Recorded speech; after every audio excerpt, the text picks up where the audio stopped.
एक नाम होता है पीएन, पीएन का मतलब पेरेंटल न्यूट्रिशन, और दोस्तों पेरेंटल न्यूट्रिशन का मतलब अदर देन ओरल रूट से ना पेरेंटल है, जिसमें अपन मोस्ट कॉमनली आईवी रूट काम में लेते हैं, बोले तो सेंट्रल लाइन काम में लेते हैं, क्योंकि ये लार्ज पार्टिकल में होता है, ये पेरेंटल न्यूट्रिशन होता है, ये हाइपर ओस्मोलर सॉल्यूशन होता है, हाइपर ओस्मोलर सॉल्यूशन देखने को मिलता है।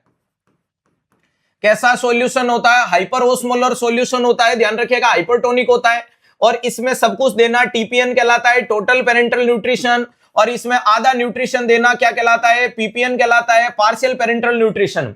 तो अगर आप इसमें सब कुछ देते हो, डेक्सट्रोज देते हो, एमाइनो एसिड देते हो, लिपिड देते हो, जिसको दाल बोलते हैं, डेक्सट्रोज कार्बोहाइड्रेट हो गया, एमाइनो एसिड प्रोटीन हो गया, लिपिड का मतलब फैट हो गया, तो इसको टोटल पेरेंटल न्यूट्रिशन कहते हैं। लेकिन अगर मान लो डायबिटीज है तो डेक्सट्रोज निकाल दो, अगर वहीं पे लीवर खराब है तो फैट निकाल दो, अगर किडनी खराब है तो प्रोटीन निकाल दो। उसके आधार पे अगर आप, अरे ध्यान रखिएगा, पूरी दाल दो तो ये चीज देखने को मिलती है, दाल में आल दो, अल दो, डल दो, डी दो, ऐसी कंडीशन क्या कहलाती है? पीपिन, पार्शियल पेरेंटल न्यूट्रिशन। इसके लिए अपन तो एक तो सेंट्रल वेन काम में लेते हैं, एक पीआईसीसी लाइन काम में लेते हैं। तो हमेशा यूज क्या करना पड़ता है? यूज ए लार्ज रूट काम में लेना है। इसके लिए क्या काम में लोगे? यूज लिया जाता है, लार्ज रूट को काम में लिया जाता है। और लार्ज रूट में क्या देखने को मिलती है? वेरी इंपॉर्टेंट चीज है कि एक तो सेंट्रल लाइन काम में लेंगे, सेंट्रल लाइन में सब क्लेवियन है, दूसरा होता है जिसको बोलते हैं पीआईसीसी लाइन।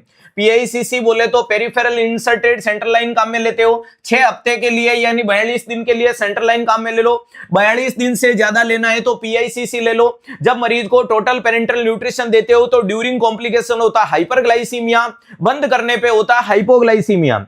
ध्यान रखिएगा, ये हमेशा स्लोली देना है। अगर मैं पूछूं कि ड्यूरिंग कॉम्प्लिकेशन क्या होगा, अगर आपसे पूछा जाए कि ड्यूरिंग कॉम्प्लिकेशन क्या देखने को मिलेगा, तो आपका जवाब आना चाहिए हाइपरग्लाइसीमिया।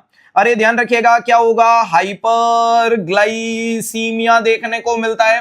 ध्यान रखिएगा, अरे क्या देखने को मिलता है? हाइपरग्लाइसीमिया। तो ड्यूरिंग कॉम्प्लिकेशन क्या होगा? हाइपरग्लाइसीमिया देखने को मिलेगा।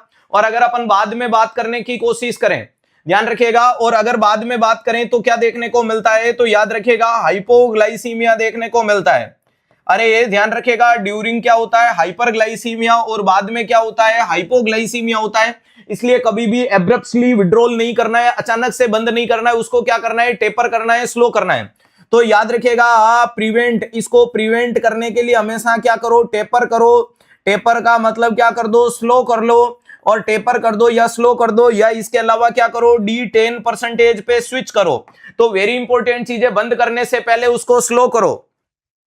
अरे ध्यान रखिएगा, बंद करने से पहले उसको स्लो करो, स्लो करने के बाद D10% पे शिफ्ट करो, और उसके बाद ये देखने को मिलता है।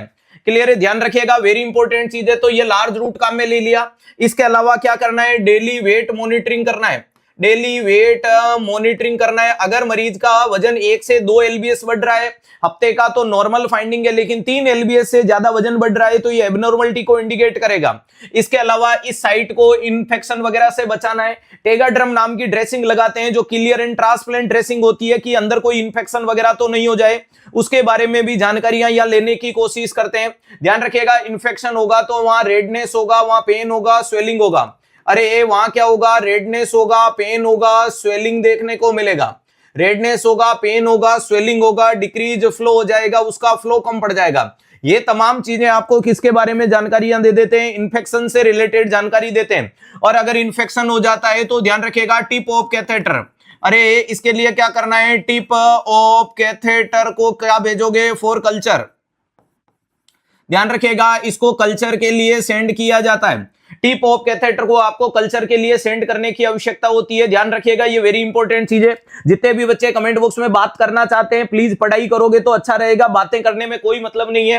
ध्यान रखिएगा, क्योंकि बात में कुछ बात हो, वो बात होनी चाहिए, जीत हो या मात होनी चाहिए। पीठ पीछे बुराई करना तो बहुत आसान होता है, सामने से कह सको औकात होनी चाहिए। ध्यान रखिएगा, यहां पर की चीजों को लेकर के आगे की तरफ बढ़े। इसके अलावा आपको इस मरीज में KFT करना है, आपको इसमें LFT करना है, इसके अंदर आपको ब्लड ग्लूकोज मॉनिटरिंग करना है, ब्लड ग्लूकोज हर 3 से 4 घंटे में कर देना, KFT LFT डेली कर लेना, ये आपको तमाम जानकारियां दे देगी कि कहीं लीवर खराब वाली। अब याद रखिएगा, अगर किसी मरीज को पीनट एलर्जी वगैरह देखने को मिले, मूंगफली से एलर्जी देखने को मिले, तो उसको TPN देने से बचने की कोशिश करना या कोई दूसरा अल्टरनेटिव मेथड काम में लेना। नेक्स्ट, ये फ्रीज से निकालने के बाद इसको रूम टेम्परेचर पे असेस करना है और उसके बाद मरीज को देना है। ज्यादा कोल्ड दे दोगे तो मरीज को क्रायो प्रेसिपिटेशन जैसी चीजें देखने को मिल जाएगी, ठंड हो जाएगी, कार्डियक डिसरिथमिया वगैरह हो सकता है।